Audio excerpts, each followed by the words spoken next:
Doctor Israr to name one, right, उन्होंने बहुत इस टॉपिक पे बात की हुई है, उस दौर में की है जब इतनी बात नहीं होती थी। साहिल अदीम भाई ने बात की सूरह कहफ के हवाले से।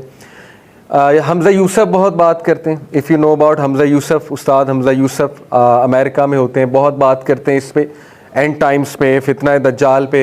Sheikh Imran Hussain, if you know about him, बहुत फेमस नाम है शेख इमरान हुसैन, वो बहुत बात करते हैं। तो मैंने सबको सुना और अल्हम्दुलिल्लाह हमारे जो उलमा हैं जैसे डॉक्टर हमाद लखवी हफिज़हुल्लाह, उनके साथ मैंने पॉडकास्ट भी किया फितना दज्जाल पे। तो हमारे जो असलाफ़ से रिलेटेड उलमा हैं अल्हम्दुलिल्लाह उनके पास भी बैठा और उनसे भी समझने की कोशिश की। तो जो बातें मुझे समझ आई, जो निचोड़ है, इंशाल्लाह वो आपके सामने रखता हूँ सबको सुन के। तो दज्जाल की जहाँ तक बात है, देखें इसके हवाले से कुछ व्यूज़ हैं, वो व्यूज़ मैं पहले आपके सामने रखता हूँ। और वो व्यूज़ को ये मत समझिएगा कि ये व्यूज़ नेसेसरली ऑथेंटिक हैं और ऐसा ही है जैसा ये व्यू कह रहा है। ये व्यूज़ सिर्फ इसलिए रखे जा रहे हैं कि आपको एक ओवरव्यू मिल जाए कि कौन दज्जाल के बारे में क्या कहता है। अब देखें मुख्तलिफ आरा हैं। एक राय तो ये है कि दज्जाल एक इंसान नहीं, वो एक सिस्टम है। कुछ लोग दज्जाल को आईपैड भी कह रहे हैं और आईफोन से भी तशबीह दे रहे हैं, ठीक है, क्योंकि वन आई वो कहते हैं वो ये स्क्रीन है, दैट इज़ दी वन आई। और वो कहते हैं कि लोग इतने हाईली एडिक्ट हो चुके हैं, इतने हाईली डिपेंडेंट हो चुके हैं स्मार्टफोन पे, तो यही असल में फितना दज्जाल है। तो देखिए ये ऑथेंटिक ओपिनियन नहीं है, इसको मैं नहीं लेता। उसकी वजह यह है कि दज्जाल क्लियरली एक ह्यूमन बीइंग होगा और ह्यूमन बीइंग होगा, और उसकी आगे हदीस हमारे पास बहुत क्लियर है। एक ओपिनियन ये है कि दज्जाल, ये शेख इमरान इस पे बात करते हैं कि दज्जाल बेसिकली आ चुका है और वो इस वक्त बस एक आप कह लीजिए छुपा हुआ है कहीं पे, और वो पूरे दुनिया को कंट्रोल कर रहा है अपनी एजेंसीज़ के थ्रू। जैसे उनका एक व्यू है कि 40 दिन दज्जाल ने दुनिया में रहना है, one day like a year, one day like a month, one day like a week and rest of the days like your days. तो वो कहते हैं कि one day like a year British empire है, one day like a month जो है वो American empire है जो कर चुका है हुकूमत, और one day like a week Israel की हुकूमत है। और वो पूरी कैलकुलेशन है उनके पास कि वो क्यों इस तरह कहते हैं। और फिर वो कहते हैं इजराइल जब ग्रेटर इजराइल बना लेगा तो वो 37 दिन के लिए आ जाएगा। अब ये भी एक ओपिनियन है उनका, लेकिन नेसेसरली इसको बाय करना और इस पर बिलीव कर लेना कि ऑथेंटिक ओपिनियन है, तो मैं तो इसकी एडवाइस नहीं करूँगा। ये बस उनका एक ओपिनियन है, कुछ भी हतमी नहीं कहा जा सकता, बस उनकी एक कोशिश है उस फितने को समझाने के हवाले से। इसी तरह एक राय ये है कि दज्जाल जो है वो थ्रू आउट एजेस आता रहा है, मुख्तलिफ शक्ल सूरत में आता रहा है। और ये जो ग्रुप ऑफ स्कॉलर्स है वो इस तरह सपोर्ट करते हैं कि नबी ने फरमाया कि 30 दज्जाल आएंगे, इससे पहले कि बड़ा दज्जाल आएगा। आई थिंक 30 का जिक्र है, मिनी दज्जाल आएंगे और फिर वो बड़ा दज्जाल आ जाएगा। तो इसको वो सपोर्ट इस हदीस से करते हैं जो इब्ने सयाद का वाक़या। इब्ने सयाद का अगर आपने नाम सुना है, ये एक शख्स था नबी सल्लल्लाहु अलैहि वसल्लम के दौर में, तो सहाबा को इस पर बड़ा यकीन था कि वो दज्जाल है। हज़रत उमर सल्लल्लाहु अलैहि वसल्लम को भी बड़ा पुख्ता यकीन था कि ये दज्जाल है। तो हज़रत उमर सल्लल्लाहु अलैहि वसल्लम ने यहाँ तक नबी सल्लल्लाहु अलैहि वसल्लम को कहा कि मुझे इजाज़त दें मैं इसकी गर्दन उड़ा दूँ। तो अल्लाह के नबी सल्लल्लाहु अलैहि वसल्लम ने कहा कि अगर ये दज्जाल है तो तुम इसको मार नहीं सकते, अगर ये दज्जाल नहीं है तो फिर ऐसे ही किसी मासूम का तुम कत्ल कर दोगे, तो मना फरमा दिया। तो बहरहाल यहाँ से फिर एक और सहाबी हैं, उनका वाक़या मिलता है कि वो उनके साथ मौजूद थे। इब्ने सयाद जो है उसकी शादी भी हुई, उसके बच्चे भी थे, मुसलमान भी गालिबन हो गया। तो एक सहाबी उसके साथ मौजूद थे खैमे में, वाक़या है पूरा। तो सहाबी बड़ा डर रहे थे उससे। तो उसने फिर कहा कि मुझे पता है तुम मुझसे डर रहे हो, घबरा रहे हो, शायद तुम समझते हो मैं दज्जाल हूँ, जो मेरे बारे में मशहूर है बात। तो उसने कहा कि नहीं ऐसा नहीं है, क्योंकि देखो नबी सल्लल्लाहु अलैहि वसल्लम ने कहा कि दज्जाल जो है वो बांझ होगा, उसकी कोई औलाद नहीं होगी, तो मैं बांझ तो नहीं हूँ, ठीक है। इसी तरह दज्जाल जो है वो यहूदी होगा, ये हदीस है इसके बारे में, तो मैं तो यहूदी नहीं हूँ। तो वो सहाबी की एकदम तसल्ली हो गई। अभी उनकी तसल्ली हुई ही थी तो उसने कहा कि लेकिन ये मुझे पता है वो कहाँ है।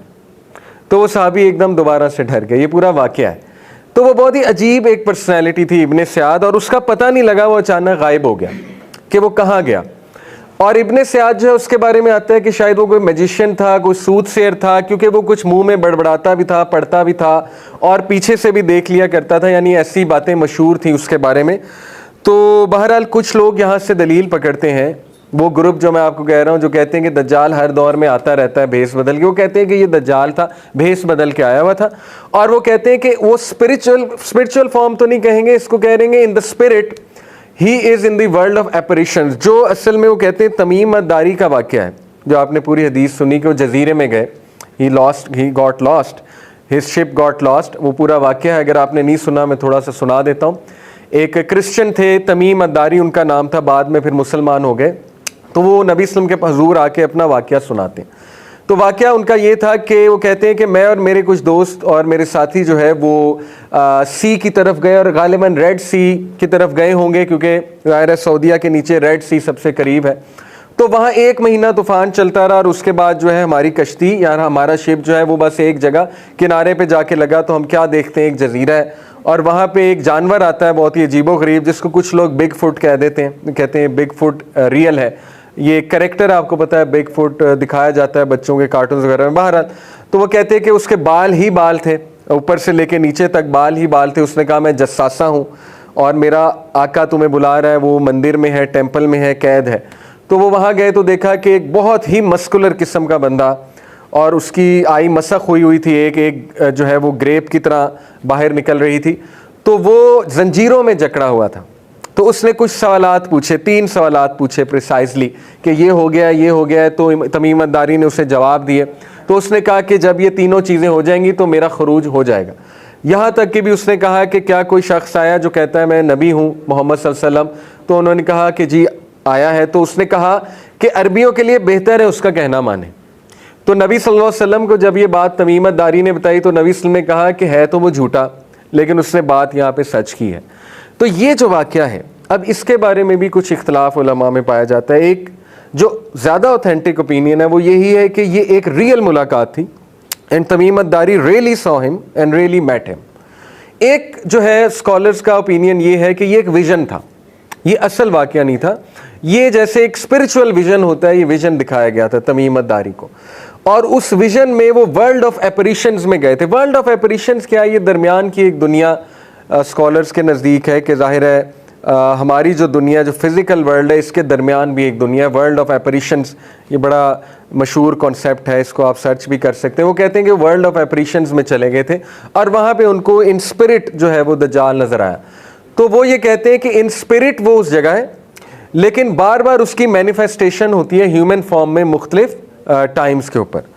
देखें, इस व्यू को भी मैं कुछ ख़ास ऑथेंटिक नहीं समझता, ये भी बस एक राय है। ये तमाम आरा मैं आपको इसलिए बता रहा हूँ कि आपको सब पता हो कि किसने क्या कहा है, ठीक है, फॉर इंफॉर्मेशन पर्पज़ आपको बता रहा हूँ। तो ये सारी आरा अपनी जगह मौजूद हैं।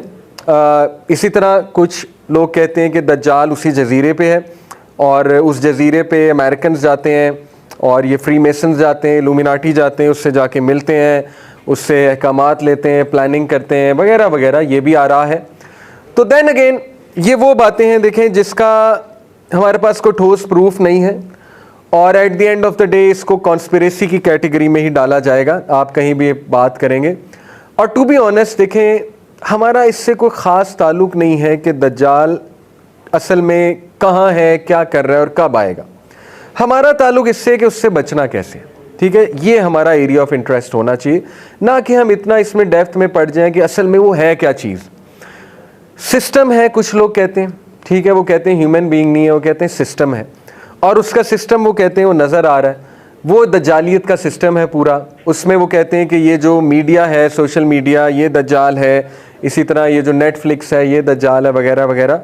तो देखें, the most balanced opinion is कि उसका सिस्टम भी होगा और उसके हेल्पर्स भी होंगे और वो एक शख्स भी होगा। तो हमारे फ़ायदे की बात यह है कि उससे बचना कैसे, फितना दज्जाल से, how to be safe from it, और अल्लाह से पनाह ही मांगनी चाहिए, ठीक है। तो ये तमाम आरा मैंने आपके सामने रख दी हैं। अब सवाल ये पैदा होता है कि दज्जाल के बारे में क्यों जानना है। देखें, नबी सल्लल्लाहु अलैहि वसल्लम ने ख़ुद ये वार्न किया कि हज़रत आदम से लेकर उनकी क्रिएशन से लेकर क़यामत तक कोई फितना इतना बड़ा नहीं जितना फितना दज्जाल है।